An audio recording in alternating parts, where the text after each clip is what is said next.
മദ്രസാധ്യാപകനായ പിതാവ് മകളെ പീഡിപ്പിച്ച് ഗർഭിണിയാക്കിയ കേസിൽ മഞ്ചേരി പോക്സോ കോടതിയുടെ ശിക്ഷ. ഫാസ്റ്റ് ട്രാക്ക് സ്പെഷ്യൽ കോടതി മഞ്ചേരി. എന്ത് ചെയ്യണം ഇവനെയൊക്കെ? ഇവന്റെയൊക്കെ നിഷ്കളങ്കമായിട്ടുള്ള മുഖം നോക്കിക്കേ. സ്വന്തം കുഞ്ഞുങ്ങളെ പോലും വെറുതെ വിടാത്ത ഇവന്റെയൊക്കെ ലിംഗം മൊത്തവും അങ്ങോട്ട് ഛേദിക്കുന്ന നിയമമാണ് ഈ രാജ്യത്ത് വേണ്ടത്. അതല്ലെങ്കിൽ ഇങ്ങനെ ദിനം പ്രതി വർദ്ധിച്ചു വരികയല്ലാതെ ഇതിന് എന്തെങ്കിലും രൂപത്തിലൊരു കുറവുണ്ടോ? ഇവർക്ക് വേണ്ടി വാദിക്കാനും വക്കീലന്മാരുണ്ടാകും. കാരണം അമ്മയെ തല്ലിയാലും രണ്ട് പക്ഷം പറയുന്ന രാജ്യമാണ് നമ്മുടെ രാജ്യം. ഏ ഇത് നോക്കി, ഇവന്റെ മുഖത്തെ ഒരു നിഷ്കളങ്കത നോക്കിക്കേ.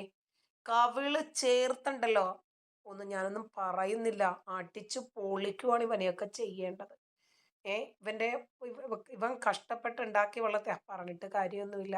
കാരണം ഇവന്റെ പറമ്പിൽ ഇവനൊരു വാഴ വെച്ചു കഴിഞ്ഞാൽ അതിലെ വാഴപ്പഴം ഇവന് സ്വന്തമാണെന്ന് പറയുന്ന ഒരു വിഭാഗമാണ് ഇവര്. മുമ്പ് പെരിന്തൽമണ്ണയിൽ ഇതുപോലൊരു കൊച്ചിനെ വാപ്പ വയറ്റിലുണ്ടാക്കി കൊടുത്തപ്പോഴത്തേക്കിന് പിന്നെ അവൻ കോടതിയിൽ വന്നിട്ട് പറഞ്ഞതാ, എന്റെ പറമ്പിൽ ഒരു വാഴ ഞാൻ നട്ടാൽ അത് ഞാനല്ലേ വെട്ടേണ്ടത് എന്ന് ചോദിച്ച ആൾക്കാരാ. പറഞ്ഞിട്ട് കാര്യമൊന്നുമില്ല. ഡെൻമാർക്കിൽ കുറ്റകൃത്യങ്ങളിൽ ഏർപ്പെടുന്ന വിദേശ പൗരന്മാരെ അപ്പോൾ തന്നെ നാട് കടത്താൻ ഡെൻമാർക്ക് സർക്കാർ തീരുമാനിച്ചു. അതെ, കുറ്റകൃത്യങ്ങളിൽ ആരേർപ്പെട്ടിരുന്നാലും ശരി, വിട്ടുവീഴ്ചയില്ലാത്ത നിയമ നടപടികളുമായിട്ട് മുന്നോട്ട് പോകണം. അപ്പോൾ ഇവന്മാരെ ഒന്നും ജയിലിൽ ഇട്ടിട്ട് തീറ്റിപ്പോറ്റുന്ന രൂപവും സ്വീകരിക്കരുത്, നാട് കടത്തിയേക്കണം. ഇവരെ ഒന്നും ആ രാജ്യത്ത് വെച്ച് വഴിക്കരുത്. സംശയം എന്താ? ഉത്തർപ്രദേശിൽ റെയിൽവേ ഭൂമിയിൽ നിന്ന് 200 വർഷം പഴക്കമുള്ള മസ്ജിദ് കോടതി ഉത്തരവിനെ തുടർന്ന് റെയിൽവേ അധികൃതർ പൊളിച്ചു നീക്കി. ഏവന്റത് കിടന്നാലും അതിനെയും സർക്കാരല്ല, അനധികൃതമായിട്ട് പിടിച്ചെടുക്കുക എന്നത് ഇവരുടെ രീതിയാണ്. സർക്കാരിന്റെ ആണെങ്കിലും സ്വകാര്യ സ്വത്തുക്കളാണെങ്കിലും ശരി, അവിടെ ഓടിപ്പോയിട്ട് പള്ളി ഉണ്ടാക്കും, അതല്ലെങ്കിൽ മദ്രസകൾ ഉണ്ടാക്കും, അതല്ലെങ്കിൽ ദർസുകൾ ഉണ്ടാക്കും. അതാവുമ്പോൾ ആരും തൊടത്തില്ലല്ലോ. കാരണം മതവികാരം പെട്ടെന്ന് വ്രണപ്പെടത്തില്ലയോ. അയ്യോ, പ്രീ ഡിഗ്രിക്കാരന്റെ മതമാണ് അത്ര യുക്തിവാദം. ഓഹ് കാക്ക പിന്നെ MA-ക്കാരന്റെ ജമാഅത്തെ ഇസ്ലാമി മതവുമായിട്ട് നടക്കും. അതങ്ങനെ ഒരു മലര്. ദ അയ്യൂബ് ടിയെ മോസ്റ്റ് വാണ്ടഡ് ക്രിമിനൽ പട്ടികയിൽ ഇടം പിടിച്ചത് നാഷണൽ ഇൻവെസ്റ്റിഗേഷൻ ഏജൻസി പുറത്തുവിട്ടിരിക്കുന്നതാണ്. അയ്യൂബ് ഇവരെവിടെയാണ് സമാധാനത്തോടു കൂടി ജീവിച്ചിട്ടുള്ളത്? PFI പ്രവർത്തകനായ ഈ അയ്യൂബ് ടിയെ എന്ന വ്യക്തി NIA അന്വേഷിക്കുന്ന കേരള PFI കേസിലെ പിടികിട്ട പുള്ളിയാണ്. കണ്ടോ, ഇയാളുടെ അറസ്റ്റിലേക്ക് നയിക്കുന്ന വിവരം നൽകുന്നവർക്ക് 7 ലക്ഷമാണ് പാരിതോഷികം. അത്രയ്ക്ക് കൊടും ഭീകരനാണിവൻ. ഇസ്ലാം മത രാജ്യത്തിന് വേണ്ടിയിട്ട് ഇറങ്ങി തിരിച്ചതാണ്.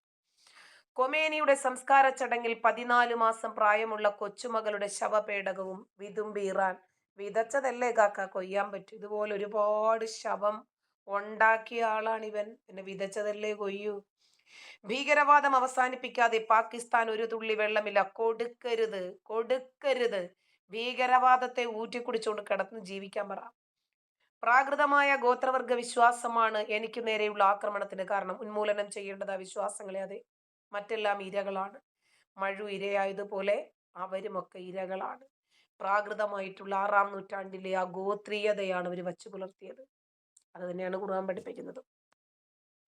2023 ഒക്ടോബർ 7-ാം തീയതി ഇസ്രായേലിൽ കയറി 1000-ത്തോളം ജനങ്ങളെ കൂട്ടക്കൊല ചെയ്ത ഭീകരരെ തെരഞ്ഞു പിടിച്ച് വധിക്കുമെന്ന് ഇസ്രായേലി പ്രധാനമന്ത്രി. ഇയാൾ പറഞ്ഞ പോലെ ചെയ്യും. അതെ, ഒരു സംശയവുമില്ല. ഇസ്രായേലിലേക്ക് നുഴഞ്ഞു കയറിയിട്ട് 1400 പേരെ കൊന്ന് 286 പേരെ പിടിച്ച് ബന്ദികളാക്കിയ ആ ഹമാസ് ഭീകരന്മാരെ ഗാസയിൽ നിന്ന് ഒഴിപ്പിച്ചു എന്നതിനേക്കാൾ ഉപരി അവരെ ഈ ഭൂമുഖത്ത് വച്ചേക്കരുത്. കോടിക്കണക്കിന് രാമഭക്തരുടെയും ഹിന്ദു സമൂഹത്തിന്റെയും വികാരങ്ങളെ ആഴത്തിൽ മുറിവേൽപ്പിച്ച സംഭവം. അയോധ്യ ക്ഷേത്ര മോഷണത്തിൽ പ്രതികരിച്ച് സർക്കാരിവാഹക പണം എന്ന് പറഞ്ഞാൽ എല്ലാ മതവിഭാഗത്തിനും ഒരുപോലെ തന്നെയാണ് എന്ന് മനസ്സിലായില്ലേ? ഇസ്രായേൽ ഇന്ത്യ സൈനിക സഹകരണം ശക്തമാകുന്നു. ഇന്ത്യക്ക് ആധുനിക മിസൈലുകൾ വാഗ്ദാനം ചെയ്ത് ഇസ്രായേൽ. അതേ, ശക്തമായി ഈ ബന്ധം മുന്നോട്ട് കൊണ്ടുപോകുക തന്നെ വേണം. മറ്റവര് ചൊറിയട്ടെ. 1.5 ദശലക്ഷം അർമേനിയൻ ക്രിസ്ത്യാനികളെ ഇല്ലാതാക്കാൻ തുർക്കി നടത്തിയ അർമേനിയൻ വംശഹത്യ ഇസ്രായേൽ ഔദ്യോഗികമായി അംഗീകരിച്ചു. ഒരു വിഭാഗത്തെ മുഴുവനും ഇല്ലാതാക്കാൻ ശ്രമിക്കുന്നത് പിന്നെ വംശഹത്യയല്ലേ, ഉന്മൂലനമല്ലേ?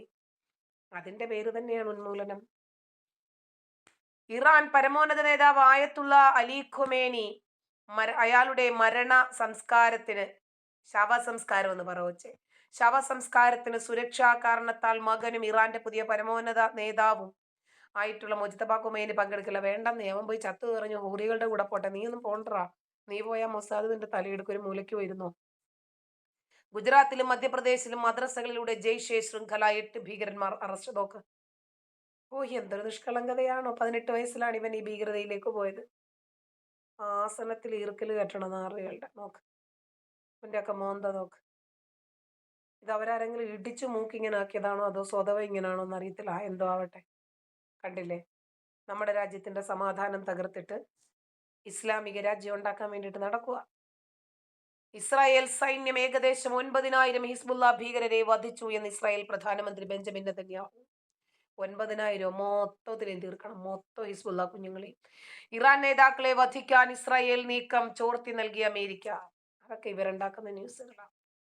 ഹമാസ് സുരക്ഷാ തലവൻ മുഹമ്മദ് നയീം ജാണ്ടിയെ വധിച്ച ഇസ്രായേൽ ഒക്ടോബർ 7 ഭീകരാക്രമണത്തിന്റെ സൂത്രധാരന്മാരിൽ ഒരാൾ. ഇസ്രായേൽ ബന്ധികളെ തുരങ്കത്തിൽ പാർപ്പിച്ച ഹമാസ് കമാൻഡർ. അതെ കണ്ടോ, ഇവന്റെയൊക്കെ മോന്ത നോക്കിക്കേ. ഒറ്റയൊരെണ്ണത്തിന്റെയും വെച്ചേക്കത്തില്ല. കാരണം അത് ഇസ്രായേലിന്റെ ദൗത്യമാണ്, പ്രതിജ്ഞ.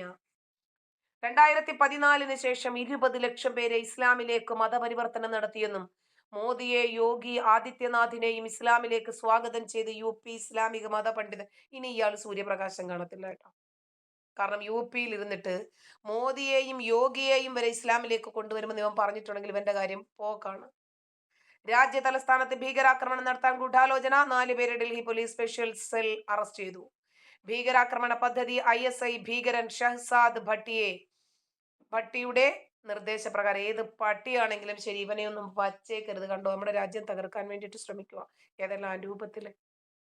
പ്രായപൂർത്തിയാക്കാത്ത മകളെ പീഡിപ്പിക്കാൻ ശ്രമിച്ചു.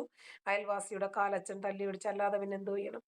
മധ്യപ്രദേശ് പോലീസ് ചുറ്റുമുണ്ട്. പേടി കാരണം പുറത്തിറങ്ങാൻ കഴിയുന്നില്ല. ഇത്രമാത്രം ദ്രോഹിക്കാൻ എന്ത് തെറ്റ് ചെയ്തു? കുംഭമേള വൈറൽ താരം മൊണാലിസ കൊച്ച് അഖിലയെ പോലെ ഒരു ഇരയാണ് ഇവരുടെ കയ്യിലെ ടൂള്. നൈജീരിയയിൽ ഇസ്ലാമിക ഭീകരാക്രമണം, 22 ക്രൈസ്തവർ കൊല്ലപ്പെട്ടു.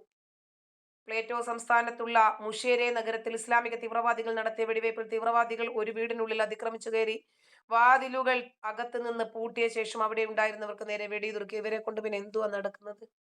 ലോക സമാധാനം കാർന്നു തിന്നുക, അത് തന്നെ. പാശ്ചാത്യ വിരുദ്ധരുടെ കടന്നുകയറ്റം തടഞ്ഞു നിർത്തുന്ന വൻമതിലാണ് ഇസ്രായേൽ. ഒരു സംശയമില്ല, ഇസ്രായേൽ ലോകത്തുള്ള സകലമാന ഭീകരതയെയും തുടച്ചു നീക്കുന്ന ഒരു ഒരു ഒരു എന്താണ് ആന്റിവൈറസ് ആണ്. ഇസ്രായേൽ തകർന്നാൽ പാശ്ചാത്യ ലോകം മുഴുവൻ തകർന്ന അതാണോ? അത് മാത്രമാണോ? മനുഷ്യത്വം ഇല്ലാതാകും. ആഗോളതലത്തിൽ ഒറ്റപ്പെടുമ്പോഴും ഇസ്രായേലിന് പിന്തുണ ആവർത്തിച്ച് പ്രഖ്യാപിച്ച അർജന്റീന. എല്ലാ രാജ്യവും, പ്രത്യേകിച്ച് ഇസ്ലാമിക രാജ്യങ്ങൾക്കറിയാം ഈ മതഭീകരന്മാർ വളർന്നാൽ അവർക്കാണ് സമാധാനം നഷ്ടപ്പെടുന്നതെന്ന്. ഭർത്താവ് മുഹമ്മദ് ഫർമാന് തിരിച്ചടി. അറസ്റ്റ് വിലക്ക് നീട്ടണമെന്ന ഹർജി തള്ളി ഹൈക്കോടതി. ഇവൻ വേറൊരു മലകൻ. പലസ്തീൻ രാജ്യം ഇറാനേക്കാൾ വലിയ ഭീഷണി, തടയുക എന്നത് പ്രഥമ കർത്തവ്യം. ഇസ്രായേൽ മന്ത്രി സ്മോട്രിച്ച്. അതെ, കാപ്പാട് അബ്ദുൽ അലി മാസ്റ്റർ 80ന്റെ നിറവിൽ. കണ്ടോ, 1960-70കളിലെ യുക്തിവാദം തുറന്നു പറഞ്ഞ കാപ്പാട്ടിൽ നിന്ന് തന്നെ ഒരു നവീകരണ പ്രസ്ഥാനത്തിന് തുടക്കം കുറിച്ച മനുഷ്യനാ, മതപണ്ഡിതന്റെ മകൻ. നൈജീരിയയിൽ ഭീകരാക്രമണം, 22 ക്രൈസ്തവർ കൊല്ലപ്പെട്ടു. ഇറാനിൽ 2 IRGC സൈനികരെ അജ്ഞാത സായുധ സംഘം അവരുടെ വീടിന് മുന്നിൽ വെച്ച് വെടിവെച്ച് കൊലപ്പെടുത്തി. അന്താരാഷ്ട്ര തീവ്രവാദിയായ മദനിക്ക് വേണ്ടി പ്രമേയം കൊണ്ടുവന്നവരാണ് രാജ്യസുരക്ഷയ്ക്കുള്ള നിയമത്തെ എതിർക്കുന്നത്. അതൊക്കെ പറ ഗോപകുമാർ, നിങ്ങളെ ഉള്ളൂ ഇതൊക്കെ ഒന്ന് തുറന്നു പറയാൻ. പറയൂ. അതായത് ദി മോസ്റ്റ് ഡേഞ്ചറസ് മാൻ എന്ന് ഹൈക്കോടതി പറഞ്ഞവന് സംരക്ഷണം ഒരുക്കാൻ കേരളം മത്സരിച്ചു, ഇടതനും വലതനും മാറി മാറി.